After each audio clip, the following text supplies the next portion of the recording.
That's Do the you know what the problem play. is? I'm hilarious.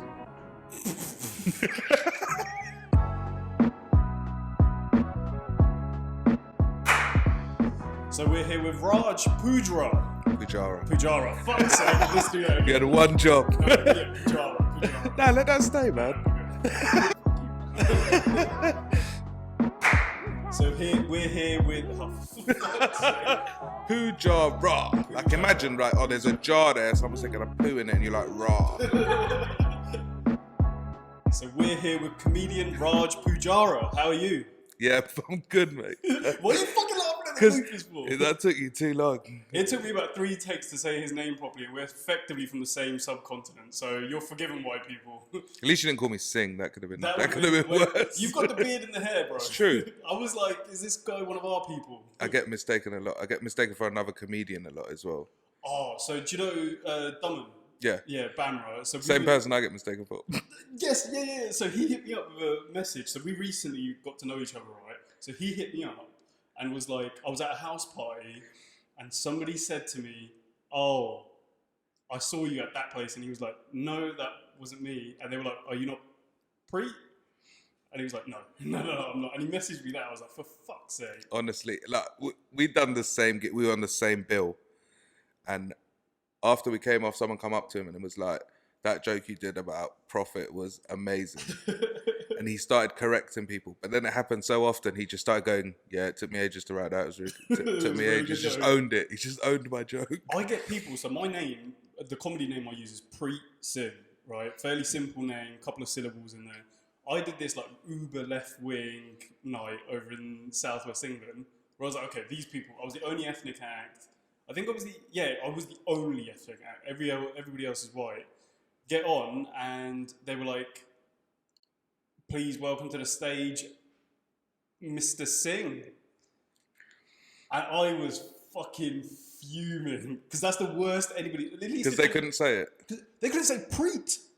Preet Singh. They were like, please welcome to the stage. It's like Preet stick. Like, they've been using it their whole life. I'm totally with you, man.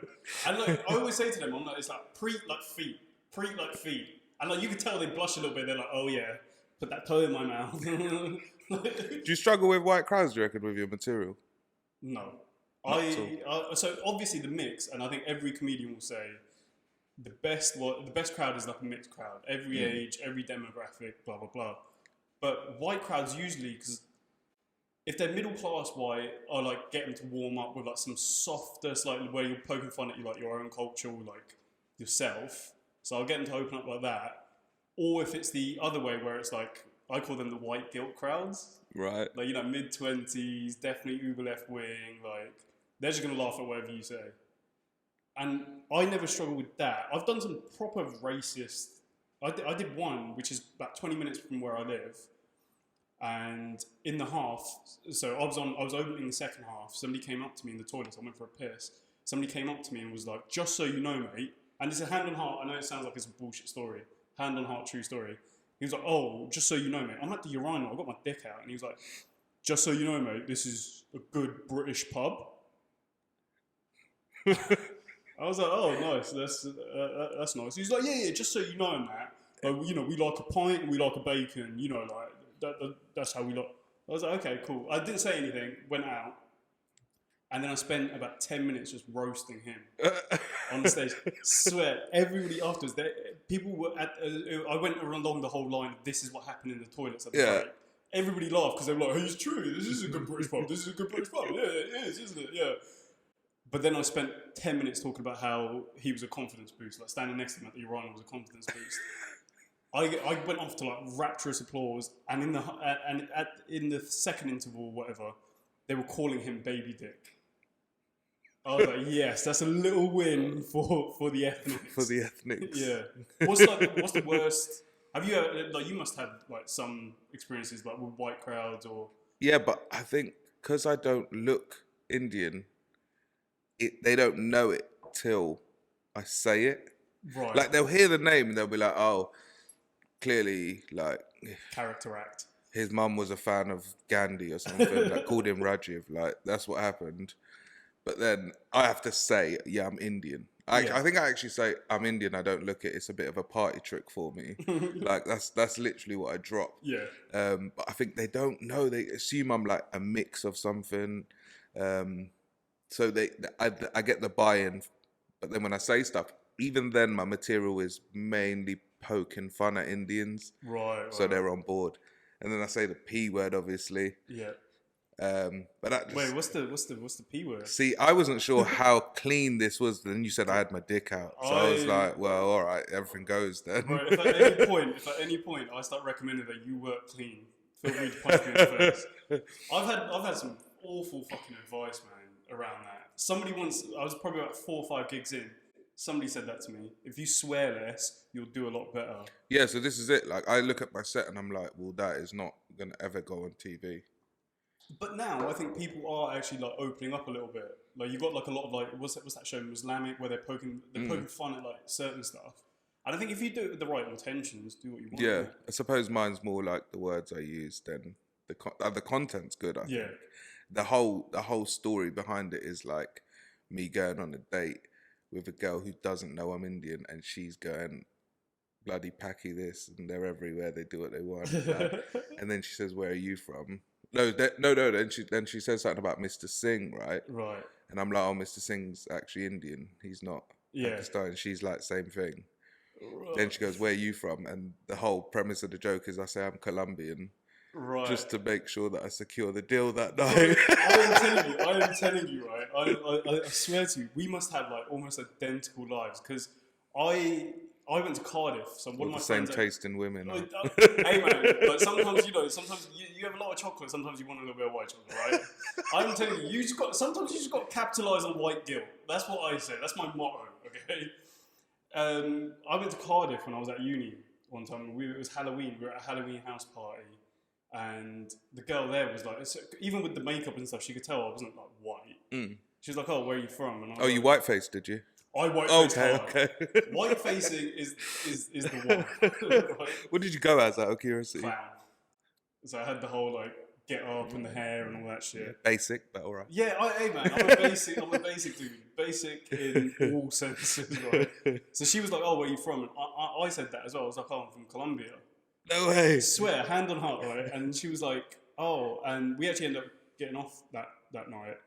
And afterwards, she was a little bit like. Basically, what I'm saying is this is my Me Too case. Oh yeah, you frauded her, yeah. I catfished the woman, yeah. So let's bang out. We might have to edit this out, by the way. I am not. Why? I am not being Me Too before fame. I refuse to be the first guy. No, but that's like lying about how rich you are, isn't it? And then is that acceptable? Yeah. We got a couple of girls in the room, so is that acceptable to lie about how rich you are or your race? Like, let's say you got a gift out of it to begin with, right? So he was fronting like he's really rich, but he bought you this banging bracelet. And if I was fronting I'm Colombian, there's going to be some happy powder. So you got something out of it. Yeah, I think if it was something short term and didn't really mean much, and it was just a good time, you don't really give a shit. So long basically, term, when what? You were like, okay, here's the thing. I don't have any. So if it's short term, basically, if you're looking to get some booty, you can lie. No. Hold on. So, but you already love him. So now you're saying that the fact is. It's not the fact that they're poor, it's the fact that they lie about it. Yeah, definitely. Good save. That is absolute Good save. bullshit. No, I'm sorry. I'm not sure if that came through, but what they just said was, it's not the fact that he's poor, it's the fact that he lied. Fuck you. If it was the other way around, and let's say you thought this guy was poor, you fell in love with him, and he came out as rich, you'd be like, well, shit. And not only that, you wouldn't have spoke to him if he was poor in the first place. That's not true. Definitely. That is definitely fucking true. And I'm the same. If I look at a girl and I think, oh, she's visibly poor, I'm like, what the fuck you look? He's speechless, right? What do you mean? If a girl is there, she's got ripped clothes. What's visibly poor? Yeah. That's what I mean, who looks visibly poor? Homeless people, that's it. Yeah, that's what I'm saying. Well, who's trying to fuck a homeless woman? I'm just saying, what I'm saying is, if Megan Fox was homeless, would you? Yes. There you go then. Everybody's trying to fuck a homeless person, right? Sometimes I look at a girl and I think, oh man, if only you were a crack whore, like I could definitely get with that. again, we might have to edit this out. This is the first. We're gonna have a 2-minute episode at this Yeah. rate. This is the first comedian we've had on, and I've already like let loose. I've done two podcasts on domestic violence in a row. Oh shit! I needed this. It's time for a release. Go for it. Go on then. So what's the worst gig you've ever done? Ooh, that's a good question. And it wasn't the worst gig because of the gig. Well, it wasn't because of me. Like, no, I didn't bomb all my material. But what happened was there was 2 people in the crowd. Yeah. So I went all this way to this gig, 2 people in the crowd, and the 2 people were the 2 people I brought with me. So there was no one there. And I just performed to the promoter, basically. And the 2 people didn't even laugh because they'd seen my set so many times. They just wanted something to do that night. Okay, that does sound pretty But I good. know the material's good because I've used it before. Yeah. So that's why I say that's probably the worst gig. Have you ever And done? I've done Gong twice. I was just about to say, how did that go? Smashed it both times. The Comedy Store. Smashed it Shit. both. No cards, no heckles. Oh, okay, I'll rate that. That's a big thing for people that don't know. Did you get the spot? The pro spot? No. So I did it the first time, shitting myself. And I tried to make it a science. I was like, all right, if I go on in this position after this person, I'll be fine. Ra-ta-ta-ta-ta. So I went on, and my first joke kills. And it's only about 15 seconds long. But I'll probably get laughed until a minute. It's like people start looking at me and just laughing. And there's always one woman that laughs non-stop. Yeah. And I just let her finish because I've got to get to 5 minutes.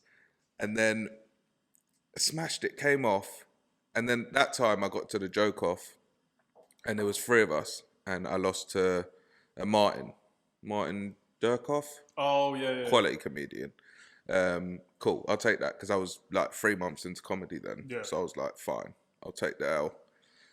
Then the next time I wanted to do it was August because I thought all the good comedians are in Edinburgh. I'll go now and just secure my spot. And I didn't. I went in September. I was like, it's a sign. It's my sister's birthday. I'm going to go do this. I'm going to win. But I didn't have a spot, so I decided to come on from the audience, which works in your favor because you're the underdog and you're one of them, right? And I went on and I went back to my original set that I did the first time because I was like, I know that works. I'm just going to do it again. Yeah. Exactly how I did it. And I went on, I did it, got through it, and then I went on in the first half again, and 5 or 6 comedians went through. People like Andy Zapp, Funny Woman of the Year, and then there was someone from Ireland, and then they only whittled it down to 3 to do the joke off, but they did a clap off to do that. So I didn't make it through that clap off. But I was so early on, people just probably forgot, and the people that went to the clap off were the last 2, and they were the last 2 on. Right. And someone texted me, and it was like, it didn't make sense because as they went through, the claps just got louder. So the audience was just clapping louder as you went along the list. They should have just given everyone a minute. It's only a minute. It would have only gone up to like 6 more minutes of the show. Yeah. Because my 1-minute joke up was a banger. But I never got through. So then I emailed them. I was like, look, I've done it twice. I beat it twice. Both times with no cards. Can you just give me a spot? Yeah. And they were like, no. Yeah. So I was like, fair enough. A lot of these gong shows do that though. It's like, so I had something similar happen at, the Honk Show No. with Brian Gittins Brian Gittins, the guy that does like Afterlife with Ricky Gervais and stuff. So at Moth Club, he runs a gong show effectively. Okay. But it was the rowdiest fucking crowd I've ever done. So I got on first. I didn't realise, right? But he doesn't just bring you on and then you tell your jokes. He brings you on. Didn't say anything beforehand in the green room, nothing. He brings you on and then he'll have a chat with you on stage. Oh, snap. I'd literally almost about dive into my, and he was like, hold on. And I'm like, oh, fuck's sake. So I've lost my first joke immediately because they've heard the first snippet. I go on, my material's bombing for like a good minute. And then What does he ask you though? But nonsense, I can't even remember. I've got a video of it somewhere. But basically, it's just like a little where you from, how long you've been doing comedy, and then you crack a couple of jokes at like, kind of at your expense, but kind of not. But then I go into my set, 2 minutes, just bomb. I'm like, two of these fucking honks, they give you a honker. Oh, right. 2 of these honkers are going. I'm like, for fuck's sake. Then I start roasting the people with the honks. Good move. Always smart. I end up going through to the 5 minutes. Oh, nice. Yeah. So I roast these 2. They weren't liking the ones that are honking. The third guy, I start roasting him because he's this dude with a receding hairline, fucking One of those, midlife crisis moustaches. yeah. And in midlife crisis moustache, beard like this, and he looks like an AIDS victim, right? Oh, I I would have edited that bit out too. Nah, fuck it. Let's say what I want. I finally got a platform where I can say whatever the fuck I want to say, right? So, and that's what I was saying on stage. I was like, you look like, hey, I was like, you look like the devil, bro. Like, got to stand up. He's wearing like red, a suit with a red fucking. I'm like, bro. He probably did look like. I'm just picturing it now because obviously, if you got a receding hairline, you got hair on the sides, it looks a bit like horns from an angle, right? This is what I'm saying. So I start cracking jokes about that, and then I'll make it through to the 5. Like by the skin of my teeth, go through, and then they did a, right at the end of the show, they did a, does anybody want to come off? And obviously this fucking prick, obviously Devil a decent comedian, decent comedian in the audience, gets up. I didn't even think he was that funny, right? And I know, I don't give a fuck. But like, I didn't think he was that funny. Yeah. Nor did the audience, because he was dying for like 2 minutes, but then he just like... He had one joke. Yeah, kept repeating the same fucking joke, did well, we get to the clap off. And I think Martin was there that night as well, and it's a black comedian, really fucking good. Does a lot of material about being a doctor. Michael had a yeah, that's it. Yeah, really fucking good, right? Yeah, he's good. And then them guys went on, and the third fucking comedian, and Tom Mayhew as well, actually. That's a stacked lineup, man. I know, right? So then they do the clap off on stage, and obviously I didn't fucking... But it's nice to beat it though, isn't it? Yeah, I know. But the Comedy Stores is just different gear. Yeah. I'd love a 5 there because I'm fairly confident it would like turn into a 10. I'm like, that confident in my 10-minute set. What makes you that confident? I don't know. It's just never let me down. Right.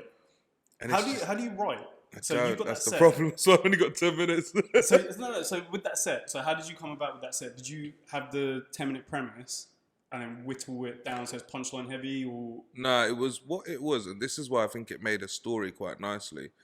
Is I had a 5-minute set, which starts off about me going into my heritage, into my family, so it flows quite nicely. And then I started writing up some more stuff about like turning 30, losing weight, but because of fear of bombing, I never did new material fully. Oh, okay. So what I used to do is I used to take my opening and my ending, and I'd put the new joke in the middle. So if I was dying, I was only dying in the middle, and I always left on a laugh and started with a laugh. And but to make it fit, it always made a story. So once it bangs, it just got bigger and bigger and bigger. So it went to a 7, to a 10, but it just flows well because of the way I slot it in. It makes a huge story. Yeah. Eventually, that's not going to work, but right now, I don't know. I've always been like the kind of opposite. So I used to be like that, where it was just like probably especially my first 6 months, where I was just like, I had this fear of just like bombing. So I had this 5 minutes. It was like the opening bit was about airport security, and I always used to hate it, but it goes down so well, and it's quite punchline heavy. And now I've dropped it, but the first 2 minutes is that. But I always felt kind of like, and it's not a true story. It's based on like shit that my dad like goes through and like all of that. I've never had any problems at airport security. See, I'm trying to write a bit about airport security. Purely because my dad is airport security. Oh, okay. So that's like... And he's actually immigration. All right, so this is fantastic. So I think it's hilarious that he tells other Indians that they cannot come to the country. Okay, so that's a unique angle on it. Yeah, mine was just very basic. You get pulled aside, you get fingered, you go home, right? So I always used to hate that bit, but it was so punchline heavy. It was just like I'd always end up doing it, just to like start off well, and then I just started like I saw like I call it 6 months success, where like where like people start telling you, oh, you're really funny, like come do this gig, then you jump on like you do like a few paid spots, a few like pro gigs, and then you start thinking, okay, cool, I'm fucking great. Quit my job. Yeah, and then I ended up just going on stage with like ideas. And like that taught me, like I'd bomb, but then sometimes I'd do really fucking well. Like, I'd interact and I'd get punchlines from that. And then overall it would feed into like my quote unquote pro set quite well. But I'd bomb at these open mics, and these promoters, even to this day, to be fair, some promoters just think I'm fucking shit, right? Because all I do is like, I'll get on and like, I'll fuck around and whatever. but it feeds quite well into like what I'm like Yeah, I see what you pro mean. stuff, and it's super annoying. Yeah, because I get most of my gigs from either someone recommending me or someone just hitting me up on Instagram or saying Yeah. I saw you here. So that's why I'm so scared to bomb. Right. But your approach is a much smarter approach because then you'll get more, you'll churn out more things. But Yeah. do you just sit with a pen and just... I think at some point you have to. Yeah, I try and do, someone told me to do 5 hours a week. Now that's like 40 minutes a day. That's not bad. So I was like, well, I'll half that to start 20 with. minutes. Yeah, 20 minutes a day is something you can do. So I've started doing that. And it's usually you'll get like an idea or something, innit? I write bullshit. I just write. Sometimes I'm writing about the fact that I'm writing. Yeah. Just writing whatever I'm thinking. Although then sometimes I do like, so I'm writing a bit now about like Netflix. Okay. And have you seen the 2 fucking India documentaries on there? The Wild Wild Country and then the Bikram Yoga one. I've seen Wild Wild Country. Bro, those 2 to me are like fucking perfect writing material. What did you think of Wild Wild Country? Oh, do you know what? I don't know. So just to fill you guys in. So basically, Wild Wild Country is about like an Indian Guru, I guess. yeah, a guru, sane. I don't know what. Like he's basically like just a holy man, I guess. That's like the generic, isn't it? So it's like this holy man that like flees India or like leaves India to start like a community. And what he ends up doing is setting up this community in fucking redneck America. And it just sort of kicks off from there. They become like a cult. And then like they start like plotting bombings and terrorism, I guess. They were like 500,000 strong though. That's what I was thinking. And That's like nuts. this- Like, what's he doing that's making people... he must be putting ecstasy in water or something. Well, they were putting stuff in the water, weren't they? What? Oh shit! Yeah. So I watched it a little while ago. I'm rewatching it now. I'm like 3 episodes So in. when they decided they wanted to get the vote, Yeah. they started putting like tranquilizer things in the homeless people. So they went off and obviously kidnapped a bunch of homeless people, didn't they? No, they didn't kidnap them. They persuaded them to come and live in their commune. Persuaded. Yeah, with food and beer. But then they realized that these homeless people were aggressive and they'd like fight and they'd want beer, so they'd get 2 beers a day. Right. And so in those 2 beers, they'd put this tranquilizer. So everyone was just happy all the time. It's unreal. I'm convinced as well, right, that you can convince an insecure middle-class white person to do anything you want, just with the promise of freedom and like no day job. Do you reckon? Both of these guys. These just people were targeted- paying hundreds. Do you reckon you could convince someone to give you $100,000? If I let my hair down and started wearing robes, I reckon so. You kind of look a bit like it. This is what I'm saying. This is what I'm saying, right? I reckon all I need is a stage, some robes, let my hair down, maybe concoct like a nice story about how I was traveling in the Himalayas or some shit, and then like a spirit spoke to me, and that spirit wants me to just like advocate free love, and then like come on, I'll look after you guys. I reckon I could definitely get like at least a few people to follow me. He was hella smart though. but he didn't do anything. Yeah, he took a vow of silence for. But Sheila, yeah. Oh, Sheila was a bad man. Sheila is his secretary. She's a Patel, actually. I don't know if that means anything. I'm not gonna lie to you. As soon as they were from India, I was like, at least one of these fucks is a Patel. I only saw it on the documentary. I was like, oh shit, she's a Patel. I thought they were all Sikhs. No. This was the mental thing, right? None of them had like they'd renounce their religions and shit Okay. and follow this guy, which is what made me think like, if I went to like a bunch of like really religious people, like imagine if I went to like a bunch of Catholics, middle class Catholics, and I was like, look, you come join my religion, you still get to heaven, and you can fuck whoever you want to fuck. No brainer, innit? Because I've just upped Jesus by offering you heaven, but then you can also like finger bang. Yeah, but you got to give me a load of money to do it. Yeah, but that comes afterwards, doesn't it? When they're like Once you've sold them. once they've come, I reckon that's when he went. Once in they've what? Once they've come, like actually communal orgies. Okay, right. I thought you meant once they've entered the vicinity, not entered the vicinity. I don't. I wasn't saying like soon as he sucked them off. Right? Was he not calling himself God the whole time?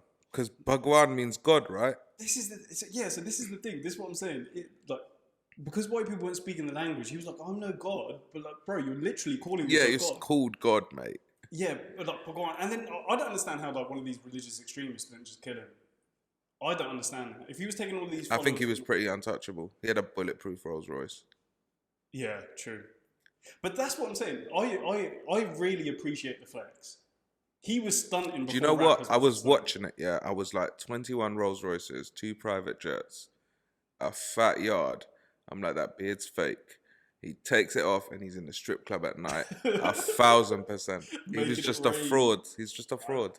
It was amazing. That documentary to me was like fucking crazy. Because at one point I was like, okay, shit, this commune actually looks kind of nice. Yeah. Like halfway through the series, you're like, okay, well, you know, it's just like the locals were like revolting, weren't they? They were like, oh, they're coming over, taking our land. Yeah, they Whatever. weren't really, the land weren't being used. Yeah. And they were only going to live in their little bit. And then the rednecks forced Sheila to go and buy all their properties. She just went and bought everyone's house. If this is what I'm saying, Sheila to me was you guys need to watch this, by the way. Like you need to watch this documentary. Right? I think we've ruined it for everyone. No, but it's like we could give you every detail until you watch it yourself. You don't understand how crazy it was.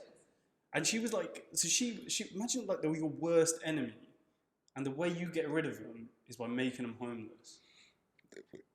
But she paid them. She didn't mock them. She overpaid, if anything. Yeah, but I mean, at the same time, it's kind of like, look, I am so powerful. She just power I'm moved them. Yeah, that's a boss move. So they're like, we're not leaving, and their house is worth like 10 grand. She's like, I'll give you 50 grand, just leave. And they're like, okay. I reckon Sheila could fix Brexit. Sheila could fix Brexit. She's in Switzerland anyway, so. This is what I'm saying. She's probably the one that caused Brexit. Right? She's funding Boris Johnson for this hard Brexit just so she can buy up everybody's house. It's interesting though, but at the end, who do you think was running it? At the end, as in like. Yeah, so like obviously. It was them two celebrities, wasn't it? No, so that's who replaced Sheila, right? Yeah. But I suppose the end of the show, I didn't really work out whether Bhagwan or Sheila was the shot caller. Oh, that's interesting. Because he was saying she was to get away with it. She was saying I was doing what he's telling me to. Yeah. She done time in prison. He just got sent back to India. And then there was this poor little white girl who got 10 years. And she done 4.5 and went to Switzerland. Big guy just took his money and went to India. And then this white girl's just in prison for 10 years, comes out and her son's got a brain tumor. Like, and she can't even go to America because she's not allowed to go to America. No, man. This is what happens, white people, when you join cults. Okay, let this be a lesson to you. Don't trust Indians.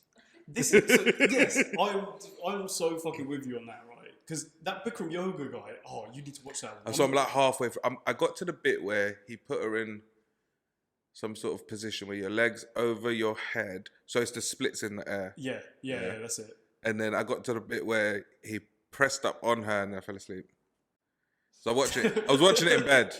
That's like a prime time to go to sleep, innit? That's like. I mean, you're watching it in bed, you fell asleep. Are you sure there wasn't a box of tissues around? Because that documentary gets explicit as fuck. Does it? Yeah, they don't show anything, but Oh, yeah, obviously. But the descriptions, I was like, are you guys like explaining what he did, or are you dirty talking to me? What's going on? He was a weird one as well, innit? He was. I think Indians in power is just a scary concept. Power and money. This is my thing, right? Imagine you pick up a bog standard taxi driver, right? Some guy that's just been in the country for a few months, and all of a sudden he's telling people that he's made yoga and he's the smartest dude ever, and he's rich. Of course he's going to have some cases of sexual misconduct against him. Like, he was amazing because he looked ugly as fuck. Like, he really held on to the bun as well for time. Yeah, I was like, look, bro, just wear a bun, all right? Let it go, man. Cover the head up, right? That's just gonna slip off, bruv. His head was shiny as hell, bro. he was an interesting dude though, because he made a ton of money. He could have paid women to sleep with him, but he was just. I reckon it was a power. Do you thing. think it's like a? This is gonna sound fucked up. Oh dear God, go on.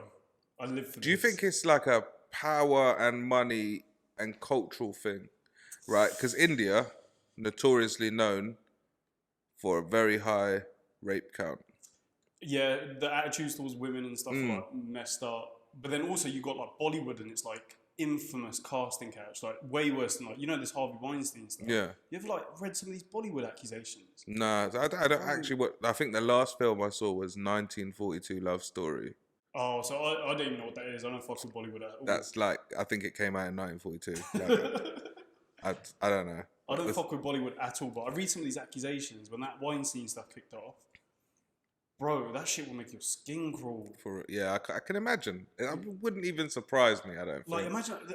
In the films they dance around trees and you can't even kiss each and other. everybody's like, oh my god. Someone Bollywood. told me that's not the case now. Someone's like, it's very free. Yeah, they do whatever the fuck they yeah, want. they just straight up. Apparently so. Yeah. Monster ball of Bollywood. Yeah, straight up power fucking. That's just like 3 hours of just people power fucking. That's what I could get back into it. I mean, it's been a few years. But yeah, no, I do think it is cultural. There is a cultural point to it. Because you remember, like whenever I used to work with a lot of freshies, right? What did you do? What was the job? Pizza. I used to work in a pizza shop. Like mainstream pizza shop or? Right, fam. Like we ain't snitching on this shit, we ain't doing them things. But like, we used the moped guy at least. Nah, I used to work inside. I was like 15, 16 at the time. Did you make the pizzas? No. Okay. You was just the phone guy. Yeah, I was the phone guy, right? So when you answered the phone, did you say, hi, it's the place I'm working. Oh, okay. Yeah. You're like the feds, bro. This is incredible. Like investigation detective Raj over here. So when I used to work there was a lot of freshies that worked there, and some of the stuff they used to come out with. And I'm bearing in mind, I'm like a 16-year-old boy who's got his own levels of horny, right? But oh my god, like they used to like really be some fucked up people there. And I'm like, I remember once they were perving on these chicks, and I was like, bro, I go to school with them. Yeah, they don't give a fuck. I had to leave. And then I mentioned it to my mum, and she was like, yeah, no, this is just like endemic. Yeah, it's bad over there, like, bad. It's bad. Yeah, so like when you take somebody out of that environment and put them into this quote-unquote free MTV Western culture, they go a little bit nuts, innit? They don't understand the concept of consent and like... And I think it was a power dynamic with that Bikram Yoga guy. It was definitely a power again, dynamic. like, going back to Wild Wild Country, there was no accusations against him.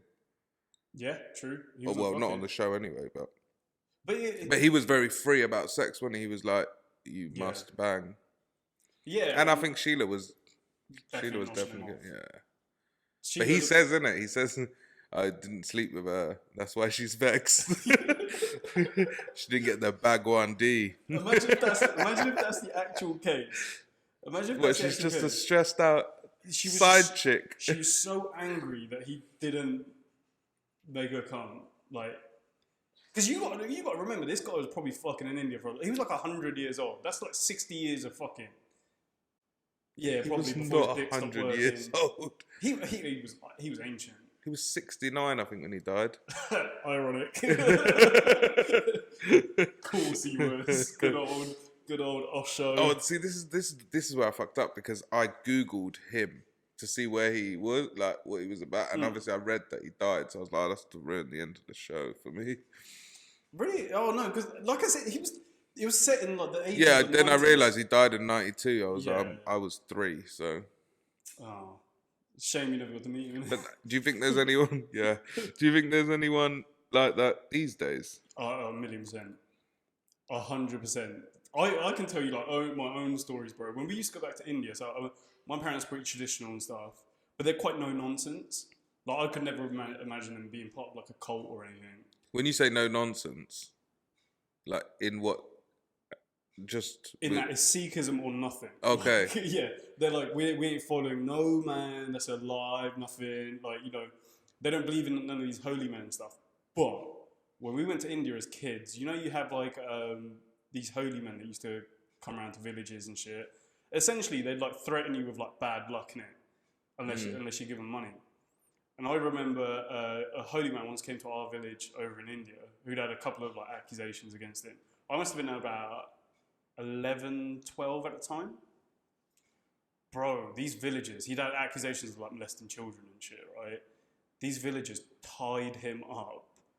I know, oh yeah, your eyes are getting wide. Yeah, they tied him up to the tree in the middle of like the village fucking green or whatever and left him there for days. Just tied up. Just tied up, right? And in the end, he just confessed. Police came and got him. And yeah, four fucking days, bro. Didn't even give him a little hit, like. Huh? Didn't even hit him a little Oh, bit. yeah, he had the shit beaten. Yeah. And we're pretty sure that people. Because realistically, the police, in those countries, you just pay and you're out. It's one of those ones, isn't it? Did you have any experiences like that? I had one recently, on Fred Needle Street. Right, okay. Harry Christians. Nah, this was weird. This guy was in a suit, but he was definitely Asian. Yeah. And he stopped me. I thought he was going to ask for directions. He had a suit and that on. And he started to read my future or some shit. I don't know what he did, right? He told me to write something down, like my lucky number or something. Yeah. And then he said, you are going to be very successful in the entertainment industry. And I was like, rah. You know when they say something you want to hear? Yeah. And you're like, well, I believe it. That me and that big man, yeah. And then he pulled out another piece of paper out of somewhere which had my lucky number on it.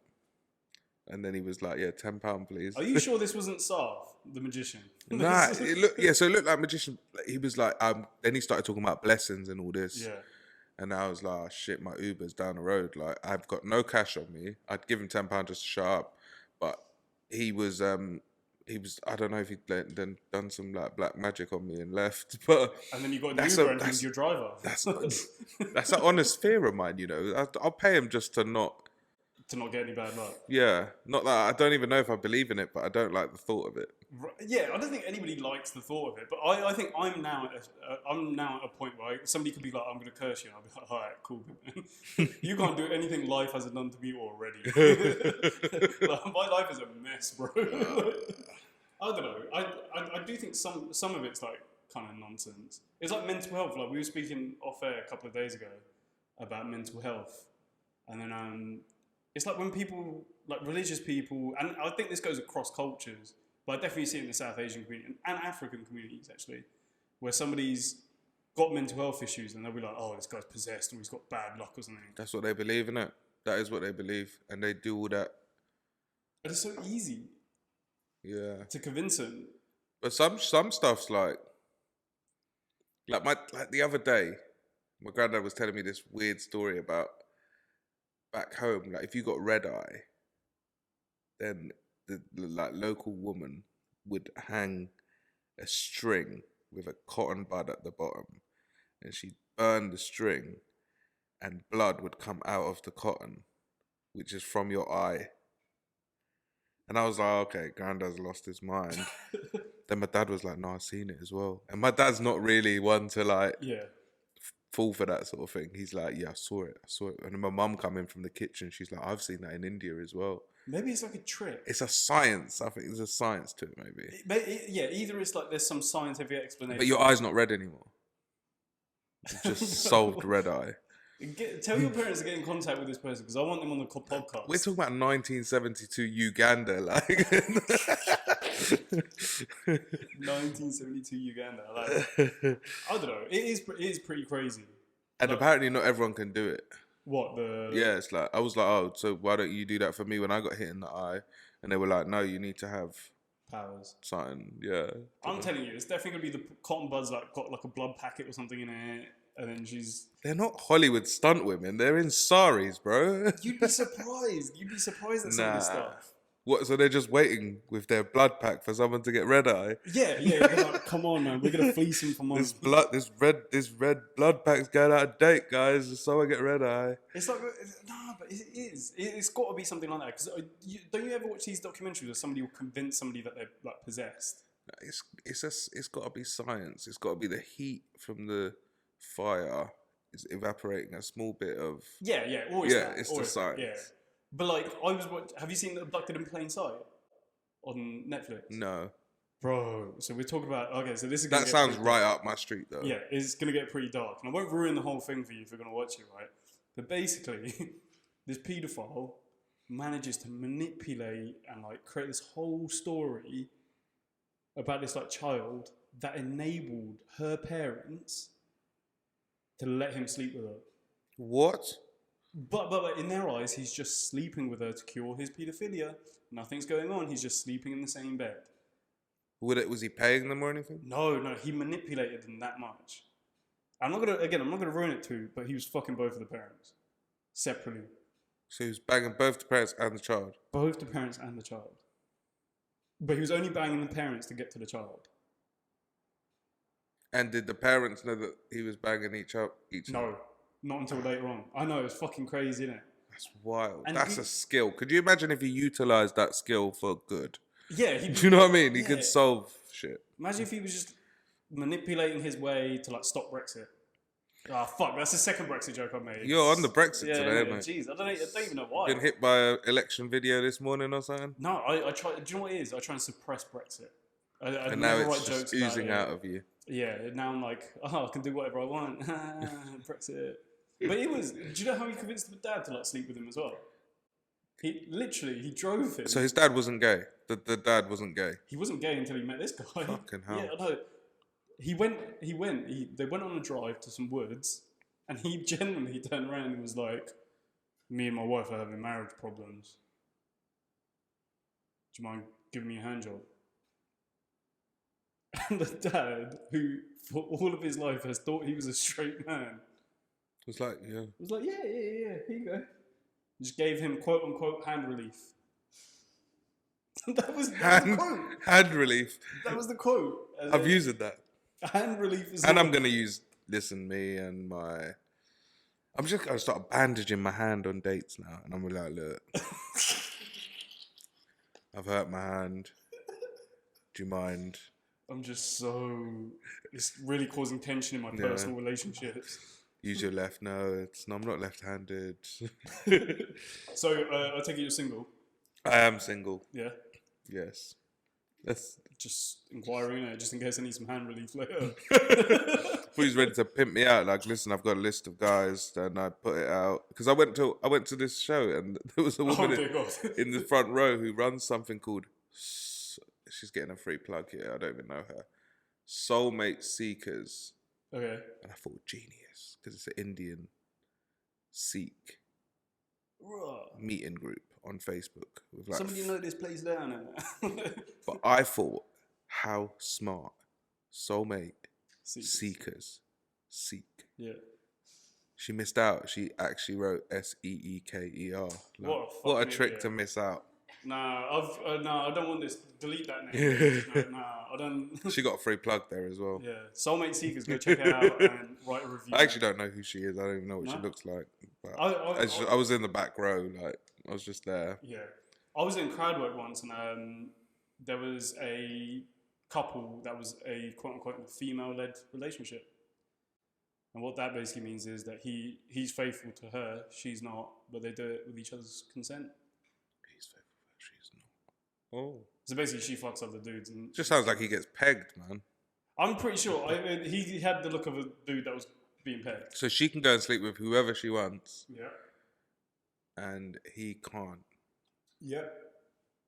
How'd you feel about that? Would you? Literally, I'd rather never fuck another woman again. What if? Okay, all right. What if?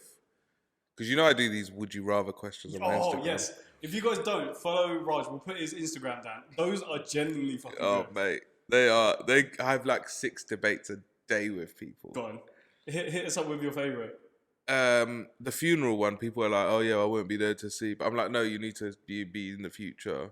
Like, imagine. As in, know. You'd know, yeah. Like, just fucking stop trying to be proper about let's it. put it to these guys. What was the funeral one? Oh, would you rather no one showed up to your wedding or no one showed up to your funeral? Like, literally zero. And then someone else said, oh, well, if no one shows up to my wedding, I'm not marrying anyone because my husband stood me up. No, your husband's still there. Your husband is there, but like your mum, your dad, they ain't there. But your funeral, no one's there. Interesting question. Yeah, I think I care more about funeral. Alright, so why? we've got one answer for funeral. Why? Because it's like, I don't know, your wedding is kind of for you, like it shouldn't really be for other people, right? Oh, that's so moist.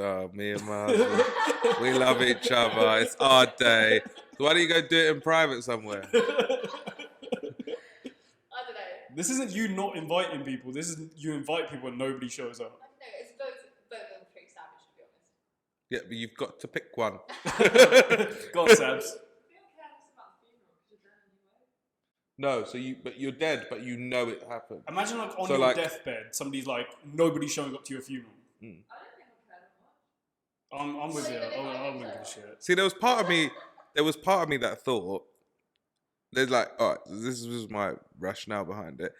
There's part of me that thought funeral at the start because I thought all of these people whose lives I've positively impacted don't want to come and see me one last time Yeah. light up in flames. Because I've been lit my whole life, but now they can actually see it. But then I started to think, but for my wedding, I would have actually invited those people and they stood me up. Yeah. But then I thought, I'm definitely having a funeral, but I may not have a wedding. Interesting. So what would I actually, like, that's definitely happening. With the funeral though, if nobody shows up to your funeral, you must have done something fucking good to make sure that nobody comes to your funeral. Like you must like really. I wouldn't fuck believe it. I'd be people's like, lives obviously venue issues and stuff. out. I said Hendon, they went Southall, it just went wrong. But with the wedding, I actively choose not to go to people's weddings now. Same. Oh, I fucking hate them. I have debates with my dad. So he'll be like, we're going to this wedding. I'll be Yeah. like, no, we're not. You're going to this wedding. And he'll be like, why? I'll be like, all right, cool. This is why. And I just list out all of these things where I don't like this particular person. Yeah. And then I don't have to go anymore.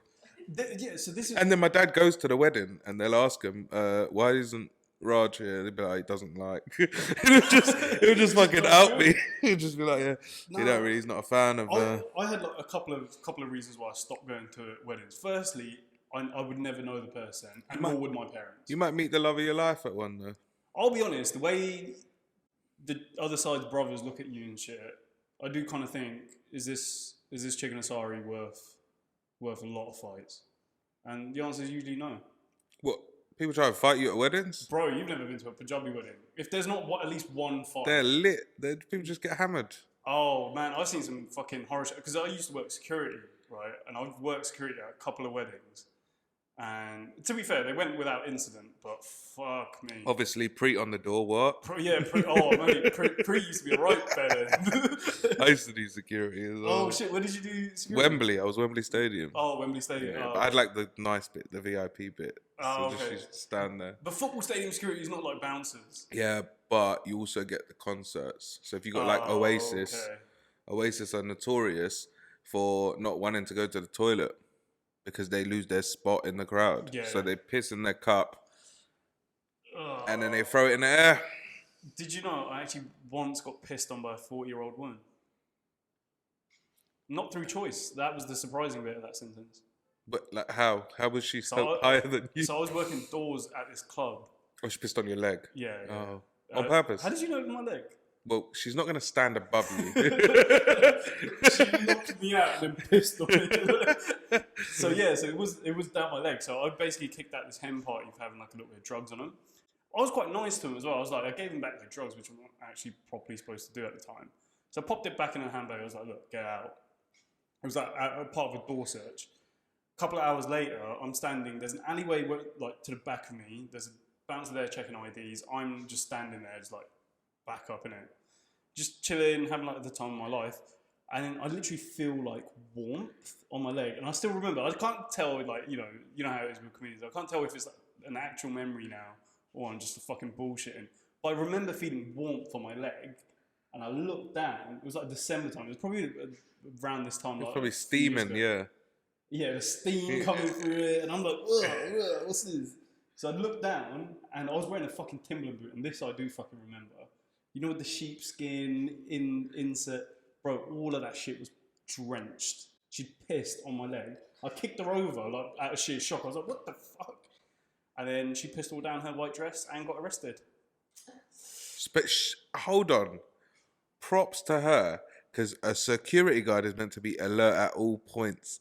She snuck up on you, lifted up her dress, pissed on your leg, and then got caught at that I will point. tell you this much now, that is absolute bullshit. Security guards are not fucking alert. Most of the times we're thinking, oh, I'm so tired. I want to go home. Ooh, nice tits. Oh. But yeah, no, and then she got arrested, and there's footage of it somewhere as well. There will be footage of it somewhere. Find that. I've been looking. I did message someone about a year ago To be like, how long do you guys keep footage for? Where was this? In London No, or I'm not Reading? I'm not gonna say. I No. can't. No. Is it in London or Reading? No, neither of those. Neither of those. Yeah. I Okay. never used to work in. It was when I was at uni. I did security for 4 years. I did retail security as well. Oh. Retail security is the worst type of security you can do. One of the most vicious fights I saw was between two women Over. in an Asda. It must have been over a dude or something because they were like screaming about it. Yeah, so it wasn't actually like them inside, and there were two teeth and like multiple clumps of hair. One of the Shit. women got done for GBH, I want to say. Raw. Yeah. Women are crazy. Women are crazy. Like women don't give a fuck. There's something that switches in a woman during a fight where she's like, "Oh, I ain't taking this." Yeah. Red mist, innit? It's Yeah. over. It is done. So yeah, what's single life like being a comedian? I ain't got time. Well, that's better said. I do what? I do. Do you have a day job as well? Yeah, I do full-time job, and then I do like 16 gigs a month, Yeah. which is what, 4 a week. Mm. That leaves me 3 days where I'm chilling, and then Plenty one of of those or two of those might be bringer nights that I have to get someone back for, Yeah. and then I'm fucked. I got 1 day to chill out to watch something, sit in my own stench, In your own stench. and just relax. Okay. That's then you got to factor in the writing and. Yeah. It's all that like stuff. there's too much. I don't know. I always think it's quite easy to just start inviting them to gigs. Nah. That's Do the you know what the problem play. is? I'm hilarious. I'm too They'll fall in love with me. Trust me, it won't happen like No? that. No. I love I can say this because no one's seen me here, so I can just say I'm the best. I'm telling you now, right? No matter how good you think you are, and I've done this. I've done it where it's been so successful, it's just been like a home run, right? And I've had it the opposite way around. And one of the worst times that happened was do you know the Prince of Wales in Brixton? No. Big fucking, it's a club / bar, but they used to run a comedy night there. Really fucking big, about 100 people in the crowd, sell out, like everybody's there to laugh and listen to music because it was a music and comedy night. First time, they gave me 20 minutes, went on, and I fucking murdered. Yeah. Right? It was. This is a Tinder date. No. She was there? No, she was Oh. there. No. I murdered, right? Absolutely killed. I come off and I'm like, just fucking great. They were like, oh my God, that was amazing. Do you want to come back and host the next night? I'd never hosted. Yeah. I was like, yeah, give me You that. just say yeah? Oh, Yeah. so I'm like, nope. Nah, see, so I'm not I've never pretty hosted. reckless. I was just like, yeah, give me the spot. Like I said, 100 odd people, right? Yeah. Next time I come along, I bring this Tinder date. It's a second date. She lives like a stone's throw from Brixton. I'm thinking, okay, cool. Name dropper, go on. Nah, fuck that. Go on. Nah, fuck her. She's like an actress as well, so she might now be. You don't something. talk anymore, do you? No. This is where the story's going, right? Okay. Everything's going fucking brilliant. Second date, like I said, first date I smashed out of the park, and then First date you smashed out of the park? Yeah, Is yeah, that no? That's not a euphemism. No. No. Okay, fine. No, just like the first date went really well. She's Yeah. like into me, right? And I'm like, oh, okay, this is nice. Take her to there. We go in. It's free drinks, so she's already like a little bit impressed. Like, okay. I was like, okay, cool. Go on. I open up fairly well, and then like the interest is still there. Like while I'm kicking it at the back with her, she's like, oh, that was so good. Like, thanks. Then I go on, and do you know Daniel Muggleton? Yes. Yeah, fucking stellar comedian, professional, like multiple levels above. Did he us. steal your girl? No. Okay. Well, he cock blocked it by smashing it so much Yeah. that I could not follow as an MC. Oh. Because what they had was they were setting up music in between. Oh, that's So they were like, annoying. what we're going to do is we're just going to touch you on the back when we're done. We don't know how long it may take, a minute, maybe 5. And as soon as we touch you, wrap up and get off because we need to like do it. I'm like, fucking hell, it's my first time So you doing it. couldn't just bring on the next act. You had to fill the gap of. Had to fill an unspecified gap. And then as soon as they touch me, leave. Whether it's on a fucking laugh or not, just leave. Right? I'm like, fuck's sake.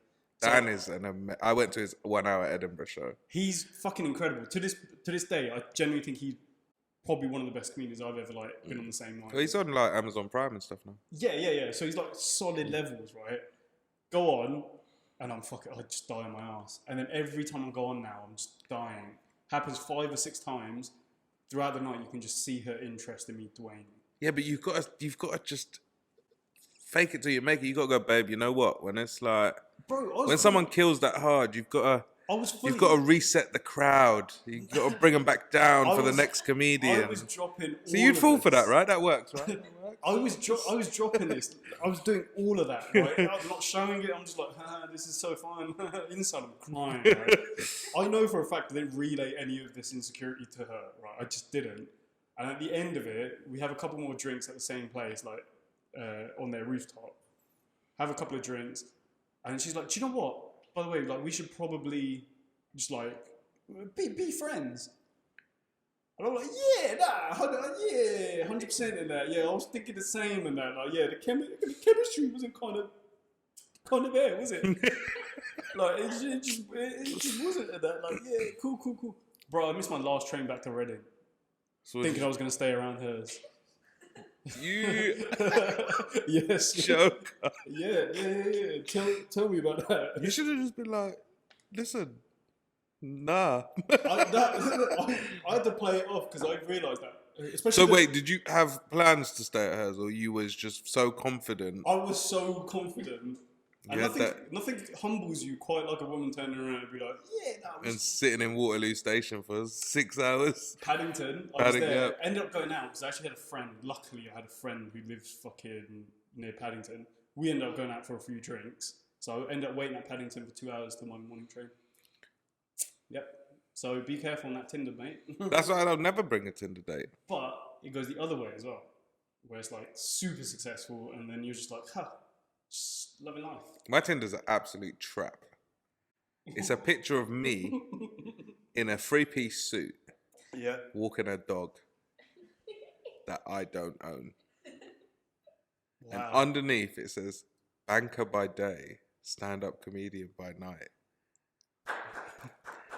And underneath that, for seasonal purposes only, it says, looking for a winter wonderland +1 game. That is tragic. I mean, I'm sorry. I mean, that is amazing. What a trap.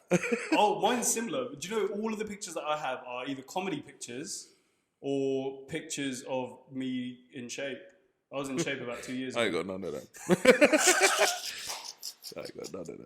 I'm telling you. In fact, if I did it 4 years ago when I was boxing, I did a boxing match for charity. I lost 4 stone. Shit. Fought a guy that was 4 stone heavier than me. And they'll get the shit kicked out of you? He was old as well, man. He was old. So you really must have fucked him up. And do you know? No, I wish he won. He was old as fuck, but he had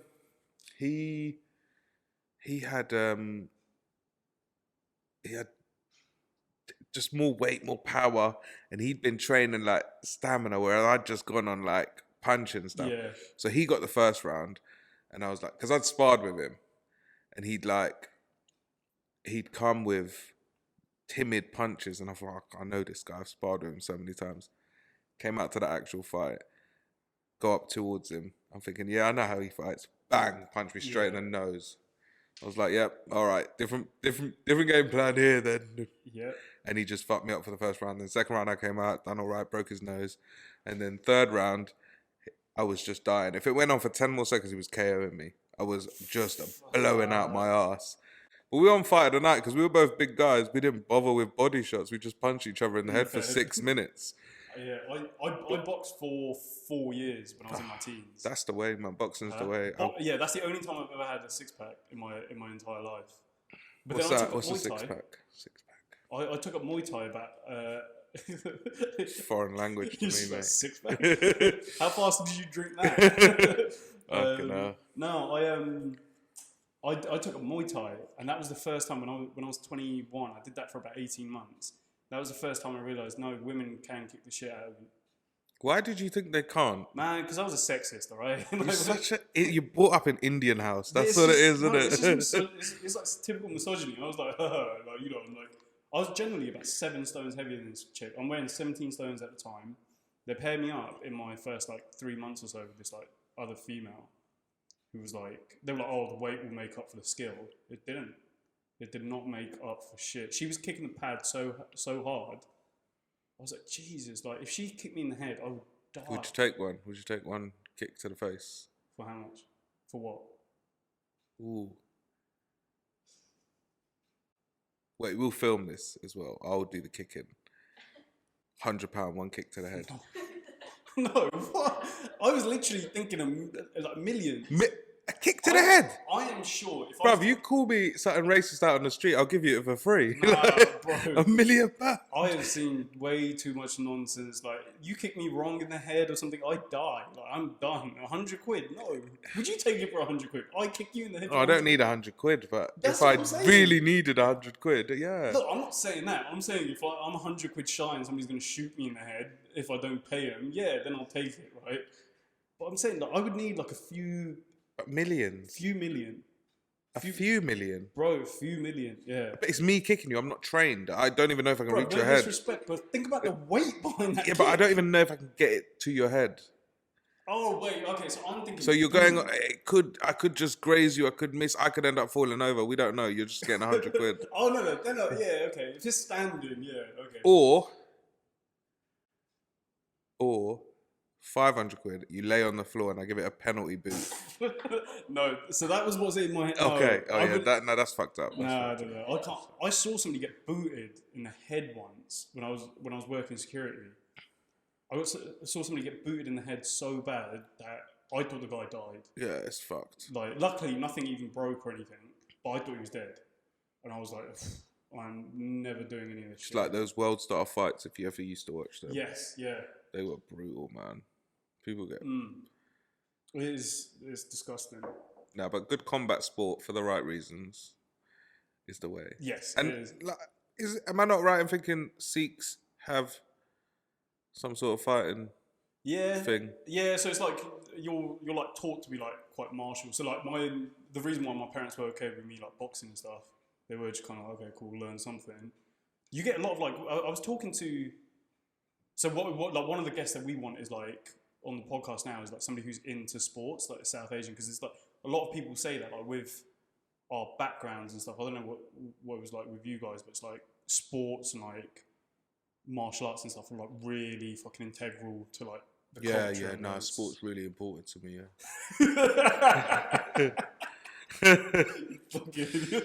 We got squared paper, calculator, and a pencil. Said do math. No, so this is the thing. When like, everybody moved over here, that's what started getting pushed. It was just like, you do this, you do that, and that's it. But now there's like a movement, especially like in the next generation, where it's like you got a lot of Sikh fighters and stuff coming out. Yeah, weightlifters, Sikh fighters, like boxing in the Olympics in India is massive. Yeah, huge. They do love like karate, taekwondo. Yeah. There's an Instagram page I follow of like these two little Singhs, like 8, 9, 11 or something, and they were like, What, they twins? yeah. They should definitely have called themselves Sing Song. 100%. I would not say that to either of their faces. They're like little kids. They're like, I think they're like really high up in jiu-jitsu. Oh, for real? Yeah. Like I was watching a video of one of them, and I was like, yo, one of these little shits could kill me. Like. Yeah, but jiu-jitsu's all grappling, isn't it? Yeah. Jiu-jitsu, they basically teach you how to like kill somebody and dismantle their body. Like your knees. So my boy does that. Who? My boy. Oh, bro. Jiu-jitsu's He's violent. like 6'3" black guy, and he always threatens me with headlocks and shit. And he always takes it too far as well. But I've actually knocked out someone with a headlock before he did. So I'm like, listen, Fuck. that was weird, that experience. Go on, detail it out. We got time. Oh, it was at stag do.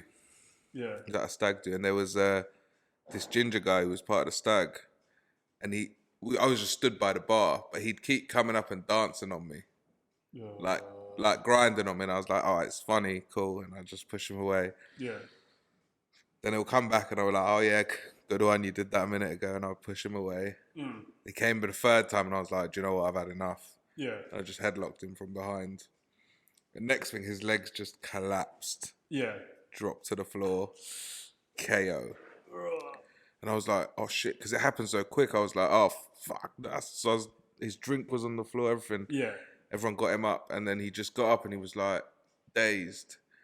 And he goes, so Dancing with you is not an option. I was like, no. No, it is fucking not. Oh, mate. And I just, When we went to, I think it was Barcelona one time before. This is like a complete departure from like you. Well, it was kind of similar. But we went to Barcelona. We were fucking around with the football ones, and one of my mates tried to control. He's fucked off his face, and he fell. And you know, on like beaches, they have like the small 2-foot wall or whatever. if you're going to tell me cracked his teeth on it, stop, because I can't He was handle. so close. Like, you have no idea how... He's escaped with, like, cuts and bruises, basically. He was so close to either knocking his entire teeth out or killing himself. Just by... Does anyone else, like, your bum hole just goes... Yeah, all right, cool. I was wondering if that was just me my whole life. And obviously I thought I'd air it out here. Yeah. Rather than talk to someone privately and go, does that happen to you? No. I'll wait till I got a mic and a laptop and a camera in front of me before I ask the world if it happens to them too. Yeah. No, I'm fessing up. Yeah, for me, it's anything to do with knees and stuff because I've had like a couple of knee injuries. Yeah, any broken bones, man. Like It's Jibril hyperextension. Cisse. Yeah, so that happened to another one of my boys, and oh my god, he's a physiotherapist, so he like repaired himself. Yeah. But it was a football tackle. His foot stayed in the ground, and it just all the way snapped. Oh man. Oh, Jesus. Okay, I can't disgusting. do that. Do you have anything to plug? I feel like that's a good note to end on. Yeah, just my gram, Lord_Raj, 2 J's. Any gigs coming up that you wanna? What's in store for you next year? Nothing. Nothing. December's pretty heavy. Doing that show with Sam Brodkin in Windsor. Yeah. Yesterday I was with Top Comedy Club. This was awkward because the headliner was someone called Kate Swithworth. I can't say her name right. Can't say her name. There's a lot of Kates, bro. Yeah, but she's pro. She's famous, right? Kate Swithworth or something like that. Anyway, Swaithworth, something like that. Maybe. Yeah. But I was trying to explain to another comic that I didn't know who she was, and she's well known for her interview on Sky News, where she's against she's a feminist, and she's against this guy who's an author of a book, and they basically get into a little argument, and he just said something out there to end the interview, and he knows it's ending, so he knows he's getting the last word, but she really wants the last word. Yeah. And so you just see her get so irate, but they've muted her, and she's fuming. Yeah. That's all I knew her for, because I had to Google her name to see who she was, and I was like, oh shit, it's her. But I was explaining it to another comic without realizing that she was right behind her, looking at me the whole time. And I've just gone, I can't even say her name. It's like Switherwaffle or something. And she's looking at me like... So I stayed for her set. She was doing 30 minutes at the end of the show to see if she was going to cuss me while she was on stage. And I bet all the other comedians are fiver she was going to cuss me. So I just lost all my money to all the other comedians because she didn't say anything. Have you ever had beef with a comedian? No. No, have you? Yeah, of course you have. What do you mean, of course I fucking have? Of course you have. I wouldn't even say it's beef because I haven't really done anything. But there's a comedian, I'll tell you his name off air. But basically, we did the same show a few times actually. Never really said anything, never like really like hung out or whatever. But then I did this gig over in Camden, and then I ended up this person in the audience came up to me afterwards, and we ended up exchanging numbers, right? It was all like nice and friendly, so we exchanged numbers. I ended up going home early because I got to catch the train to Reading. I ended up taking her out a few days later. We ended up getting like kind of close, or whatever. And then she was like, "By the way, do you like have any problems or anything with anyone?" And I was like, "No, like it was all fine." She's like, "It was just after the show yesterday. We were like, or a few days ago, we were all like hanging out, and one of the comedians there like really didn't seem to like you." And I was like, "Okay, like what happened?" Like they didn't get you mixed up with Darman like usual. No. Because Darman can't rub anyone up the wrong way. Yeah, I know he's like the nicest. No, but this was me. And then she was like, "Yeah, no, he was really like gunning for you." I was like, "Oh, okay. What was he saying?" She was like, "Oh, you paint Indian people in a bad light. Yeah, I know. Like you joke about stuff that shouldn't be joked about." And like, by the way, I should point this out, right? my first reaction was, and I realised I'm a comedian, and I'm more comedian than Indian, because my first reaction was like, oh, my words are that powerful, eh? Interesting. But he's really fucking going for me. And then a few weeks later, maybe, I like kind of forgot about it or whatever. Was the girl a comic as well? No. Nah, Okay. she was in the audience, right? But they were like hanging out. He basically tried hitting on her. Is basically what she was saying. But then everybody was like in kind of a group, and he was like really fucking going for it. And this is what I really didn't like. There was non-comedians there. If you didn't like my set or you didn't find me funny, I understand that comedians talk, but there's like other. But to be fair, it's their opinion that matters, really. Yeah, Fuck exactly. the comedian. But basically, a few weeks later, I meet up with another comedian who, again, I don't know that well, and she's like, "Oh, yeah, I saw so and so." I was like, "You guys got a problem?" I was like, "No!" Like everybody keeps fucking asking me, and then, anyways, that happened a few times because I mentioned it to a couple of other people. I was like, "This," and they were like, "Yeah, nah, he didn't really like you." I was like, "Okay, cool." Never said anything. We gigged together, nothing. Never said anything to me like at all, ever. Face to face, nothing. We end up doing another night in Camden together. I end up going first. Did fairly well in a ridiculously difficult room. And then I go on stage and the fucking prick called me a racist. Didn't do any race jokes that night because the room was that difficult. And he was like, "Oh, I'm the other brown guy, not the racist."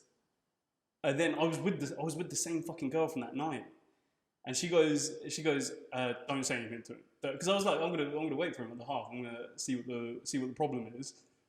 And then she was like, "Don't say anything, please don't." And then, yeah, just never seen him again. That was only a couple of months ago though. So. I'm gonna try and guess who that is. Yeah. Obviously, tune in next week and we'll tell you. Yeah, tune in next week. We're gonna have him on. Nah, he's a real little bitch. Nah, gigs wise, nothing big in January yet. But April and stuff, I'm doing Hackney Empire for World Comedy Clash. I think that goes out to Birmingham, Cardiff, and I might be doing Indians Are Coming tour. Yeah. Hopefully. And then the other ones is Arabs versus Asians. Just no dates on that yet, but it's all April, March next year. Wicked. Other than that, I've been told I got booked for a gig where the promoter told me, there's no MC, there's just 2 acts, and they've asked for 2 hood black guys, and I've put you and this other comic in, and I was like, thanks. Thanks for putting me in that situation. They're going to look at me and go, mixed race. I can't. Oh. My first line is, "Hi, I'm Raj, I'm Indian." Hi, I'm Raj, I'm mixed race. Gosh, it's going to go down great. But good. Excellent. We'll pop your details and stuff down below the video, but thank you for coming on again. Oh, there you go. Excellent. Cheers.